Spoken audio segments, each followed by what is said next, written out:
Hey, my name is Angela. I'm a holistic registered dietitian, nutritionist, and today I want to talk to you about the ketogenic diet. What is it? What are some pros and cons behind it? And so if you want to find out, then let's get started.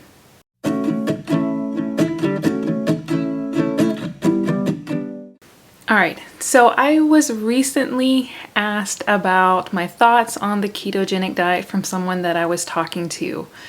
And so it kind of triggered a conversation that I haven't had this question come up in a little bit, well, say a little bit, maybe a couple weeks. But it's still something that people continue to talk about. And so I wanted to address it here on my channel. And what common misconception about a ketogenic diet is that it's similar to what the Atkins was, a high meat, high protein type diet, very low in carbohydrate.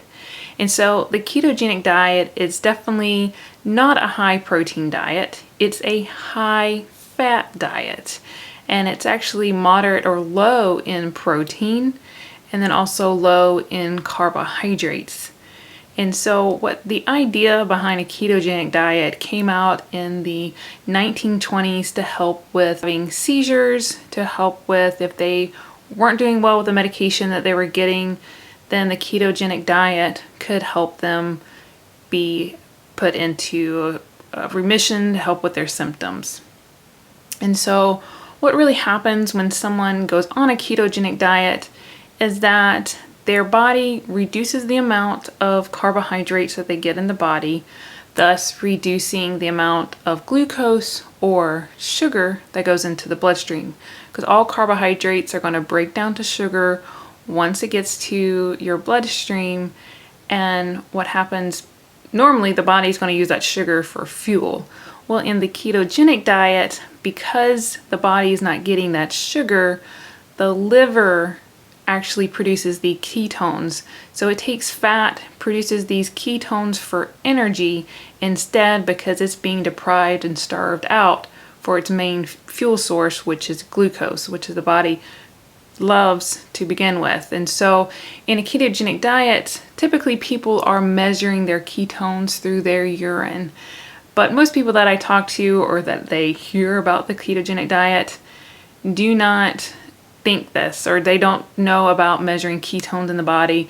It doesn't necessarily mean that everybody who goes on a ketogenic diet, a lot of research, they do measure ketones, but people can still lose weight even if they're not measuring their ketones in their body. And so what one person said to me was that a ketogenic diet they thought was a high meat diet for a caveman. And so kind of taking like the Atkins and the paleo diet and squished them together. But in fact, the ketogenic diet is actually about 50 grams or less of carbohydrates. And carbohydrates come from any type of plant. It comes out of the garden, off of a tree or bush. Those are carbohydrates. There's also carbohydrates in milk products, your dairy. And so keeping a very low carbohydrate is very challenging. The ketogenic diet is basically like I said, a high fat diet. So about 70 to 80% of fat or more is actually coming from whether it's fat sources, animal or plant-based fats. And then 5 to 10% of the calories is coming from carbohydrates. And then about 10 to 20% of calories is coming from protein. And like I said, it's a moderate or low protein diet. It's not meaning that people can go eat a huge big steak all the time or eating a whole bunch of chicken. It's actually a lower protein, moderate protein type diet, not a high protein diet, because you'll actually kick yourself out of ketosis if that occurs, if you're eating so much protein instead of fat. Because the idea is to eat a lot of fat to put the body to use that fat for fuel, as well as the fat reserves on the body for fuel, instead of using its normal service of fuel, which is glucose or sugar. All right, so now there's actually a lot more research on the ketogenic diet for helping with other types of diseases besides just with seizures. And so a lot of research has been coming out about diabetes. Obviously, there's definitely information on weight loss, as well as Alzheimer's and cancer. And so a couple of studies that I want to highlight, and you can also find all this research information and articles on my website at dietitianangela.com. But I just want to highlight a few of them that are most recent, current in the literature.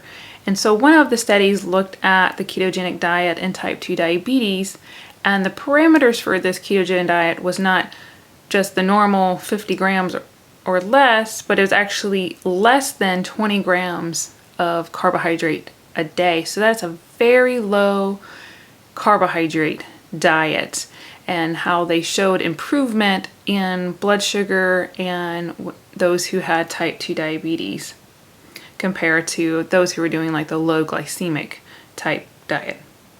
And another study in 2017 also looked at a low carbohydrate keto versus what's the standard for the diabetes plate that's recommended. And they also found that those who were doing this very low type carbohydrate diet, 20 to 50 grams of carbohydrate, non-fibrous type foods on a ketogenic diet, also showed improvement in type 2 diabetes. But they also, what's the difference between in this study is that the ketogenic diet also, participants got help with behavioral changes. So cognitive behavioral program was actually implemented in those who were doing the ketogenic diet, not with the one who were doing the standard diabetic plate. And the ketogenic group also got encouragement to do some type of physical activity as well. And so because of these extra help that they got, it's not really a good comparison between one and the other. The same standards were not in play. And so that's something to also take note, is not just kind of reading the headlines that you see, but digging further within the research and finding out what was actually going on within the study. So another one in 2016 showed that also those who had type 2 diabetes for, the study went on for about 4 months versus the low calorie versus a low carbohydrate, the ketogenic diet, low calorie, showed definitely improvement in their blood sugar, as well as in their reducing weight from their starting weight. It was a greater than 10% loss. Showed improvement in glucose, which is the blood sugar, versus the low calorie diet. Then there was a meta-analysis that looked in 2020 of overweight and obese with type 2 diabetes. A ketogenic diet was actually more effective in improving weight control, glucose, cholesterol numbers in patients who were overweight or they were obese, compared to like a low-fat diet is what they altered it with in the study. And so now I want to switch gears into looking at weight loss and what the current research is saying about the ketogenic diet, because you definitely hear a lot of people talking about how the keto diet is helping with weight loss. And so, like I said, there is definitely research in regards to this, and I want to kind of go over a few of them with you. And so in 2013, there was a meta-analysis completed over 12 months looking at the ketogenic diet versus a low-fat diet, and those who are eating a ketogenic diet have lost more weight. Also decreased, their body weight, their triglycerides, their blood pressure, but they'd increased their good cholesterol, the HDL, as well as their bad cholesterol, their LDL. And a more recent study in 2020 compared the ketogenic diet versus the low glycemic diet. And so these participants were on a 1,600 calorie diet over the course of 18 months. And let me tell you, it's hard to find a little bit longer term diets, longer term of ketogenic diet compared to just like short term 6 months or a few weeks. And so this more recent study looked at over 18 months.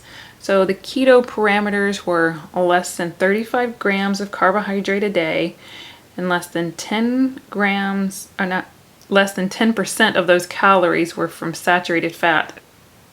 And then the protein was about 1.2 grams per kilogram of body weight.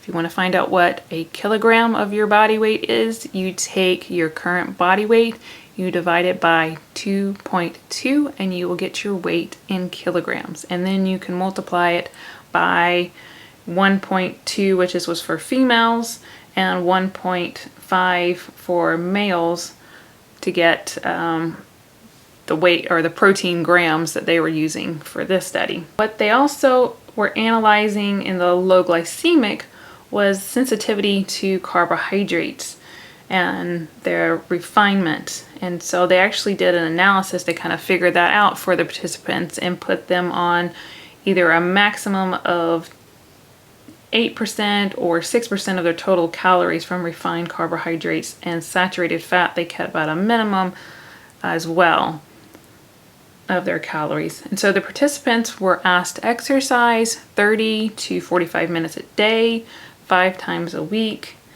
The keto group had a measure their ketones daily. Like I said, not all people will do this in the real world, but they use it a lot in research to help to make sure people are staying in ketosis and using fat as a fuel source instead of flip-flopping and people going back and using sugar as a fuel source. And so they measured them. However, in the ketogenic diet, as you can imagine, having to measure your ketones for every day for 18 months can get a little daunting. So the adherence in this group, as well as to the diet, had waned. Some people went off, but then they kind of brought back on by the researchers. And so overall weight loss, there was weight loss in both groups. Weight loss at 6 and 12 weeks, even 24 weeks, the ketogenic group lost more weight compared to the low glycemic group. The ketogenic diet, so they were associated with about 17.2% weight loss at the 18-month period. So at the end of the study, the ketogenic diet lost 17.2% of their body mass from their starting point. However, the low glycemic group lost more weight at 25.3%. Then they looked at them again in 6 months. So at an overall 2-year, the low glycemic group continued to lose weight, where the ketogenic diet actually fluctuated and gained some weight back. And so if you're looking at something longevity, that's a good study to kind of look at. So it does point to that people do lose weight on a ketogenic diet, but if you're looking for something long term, then it's not necessarily probably the diet for you of keeping weight off. So there are some good pros to it. Like I said, for weight loss, for diabetes, there's some research in regards to it, especially those who have, who the diet was intended for with seizures. But some of the pros that have been specified or talked about is like mental clarity, consistent energy, weight loss, like I talked about, reduced appetite, improvement in their blood sugar, as I talked about with diabetes. Now, some of the things on the cons list is what I was referring to in the last study, is sustainability. Problem with the ketogenic diet, it's very hard to keep adherence to the diet itself.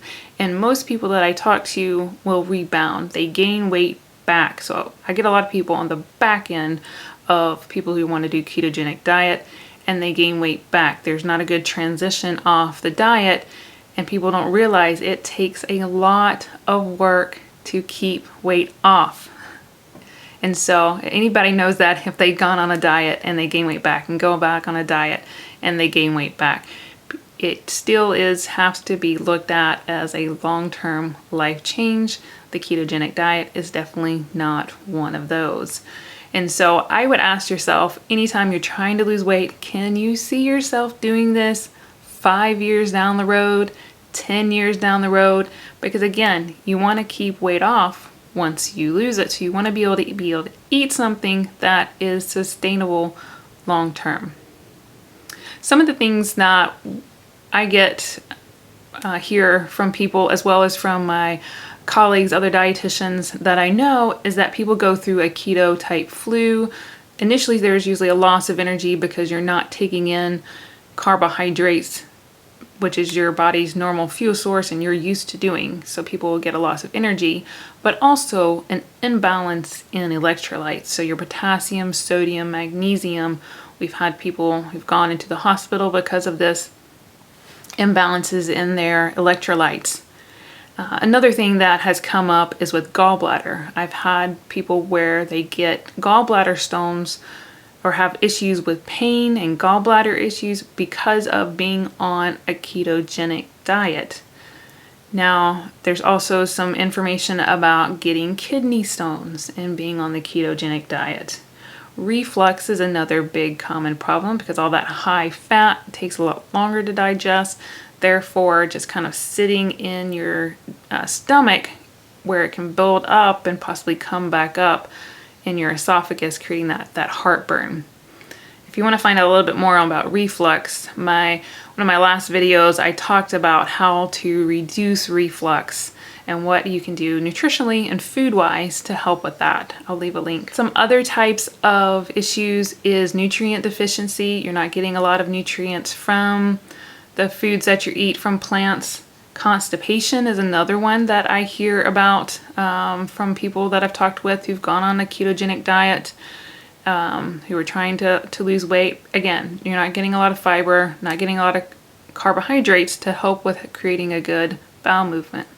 There's also sleep disturbance, and as well as increased risk for decreasing the longevity of your lifespan. And so that's something else that I want to go over right now is the mortality risk with doing a ketogenic diet. And specifically, there's not a good amount of research, or there's really any research on ketogenic diet and mortality, but there is on low carbohydrate diets an increased risk of mortality, of dying from doing these low carbohydrate diets from a long-term basis. And so one study that looked at the European Heart Journal in 2019, all-cause mortality of a low carbohydrate diet from the National Health and Nutrition Examination Survey. And what they showed was the lowest carbohydrate intake had the highest risk of overall cardiovascular disease, cerebral vascular disease, cancer, and mortality. The association with the low carbohydrate diet and overall mortality was stronger in non-obese, 48% stronger, higher than obese patients that they studied, 19%. There was another study in the Lancet in 2018 that showed a overweight population in 21 different countries. They did a meta-analysis on this one between 7 and a 26-year follow-up, so this is a pretty long term, show that the lowest mortality had a mid-range intake of carbohydrates. So about 50 to 55% of carbohydrates from the total amount of calories that people took in had the lowest mortality compared to those who were doing like a low carbohydrate diet, 40%, or even those who did a really high carbohydrate diet. And interesting is that the low carbohydrate diet, if the energies was replaced with animal-based protein like lamb, beef, pork, chicken, or even fat, which is what people do in the ketogenic diet, it was associated with an increased mortality compared to a decreased risk of mortality if the energy was placed with plant-based proteins. So like your vegetables, your nuts, peanut butter, whole grains. And so there's definitely a difference when people are replacing carbohydrates. What are they replacing it with? And so in this review of information, of studies, they were saying that just keeping carbohydrates mid-level is the best way to kind of go to have the lowest risk of death. All right, and then one of the last ones is talks about in 2013, a low carbohydrate diet and all-cause mortality. A systematic review and meta-analysis was done. And this looked at, again, low carbohydrate diet showing an increased risk in all-cause mortality. It didn't matter how people died, they had increased risk of 30% from doing a low carbohydrate diet. And so these are just a few. Again, these research articles will be on my website and a blog post on Dietitian Angela. I'll leave a link in the description box so you can get to that. Alright, so I hope this was helpful in clarifying some information about the ketogenic diet, some pros, some cons to it. And if you're thinking about doing it, I would highly encourage you to reach out to your dietitian to talk with them about it. I am a registered dietitian, not necessarily your dietitian, and so reach out to your dietitian as well. If your doctor, if you are on any medication, or if you're diabetic, if you're considering doing the ketogenic diet and have any kind of health issues, you definitely want to be monitored and checked for numbers or medication. If there's any influxes, they need to know about it. And so I would highly recommend you reaching out to them as well as your dietitian. If you have any comments or questions, feel free to comment below. Let me know. Otherwise, I hope you guys have a happy, healthy day. Thanks. Bye.